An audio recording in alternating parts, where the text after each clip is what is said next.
त्यांनी जो आरोप करतात, मी आत्ता काय म्हणतो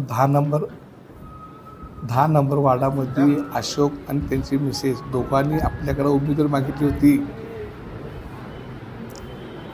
आणि त्यांना उमेदवारी देण्याचं आश्वासनसुद्धा दिलं होतं. पण आपण त्यांना जागा तिथं आपल्याला वाटलेल्या जागाच नाही आल्यामुळं त्यांना मी असून सगळं दोघांनी विनंती केली,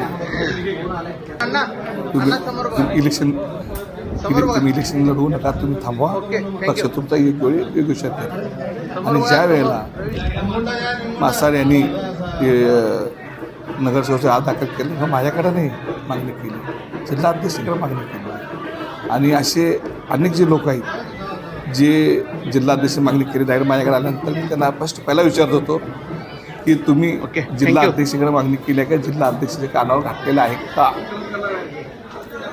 हो, त्यांनी म्हटले हो आम्ही जिल्हाध्यक्ष कानावर घातलेलं आहे. मी स्वतः फोनवर सांगतो, विचारलो तो लगेच फोनवर, कोणाला जगद्याला अमुक व्यक्तीनं तुमच्या भेटून गेलं का, गेलं हो ठीक आहे. मग त्याचा अर्ज मी स्वीकारतो तो. तुम्हाला आर्थिक तडजोड केलं असा आरोप केला जातो, बदनामी करायला. मी पहिल्या दिवस सांगितलं ज्यांनी ते मला आर्थिक चौकशी करून माझी बदनामी करतात त्यांनी ते सिद्ध करावं, प्रूफ द्यावं, अन्यथा मी त्यांच्यावर कायदेशीर कारवाई करणार आहे. मी पहिल्या दिवशी सांगितलेलं आहे. या संदर्भात पक्षश्रेष्ठींशी काही तुम्ही बोलताय? पक्षश्रेष्ठीशी नाही, मी वहिनीचे इलेक्शन चालू आहे आत्ता, त्यांची एवढी मोठी इलेक्शन असताना एवढी छोटी मोठी गोष्टी आता त्यांचा म्हणजे इथल्या विषय तिथं कानावर घालणं योग्य नाही.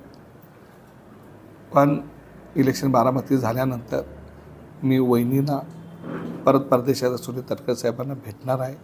मी भेटून जे काही लोक आता इथं एक वातावरण तयार करून मला बदनाम करण्याचा साधिष्ट नाही, मला बदनाम करायचं, पक्षाला बदनाम करायचं जे पद्धत सुरू केलेली आहे हे सर्व बाबी मी वरिष्ठ कानावर घालणार.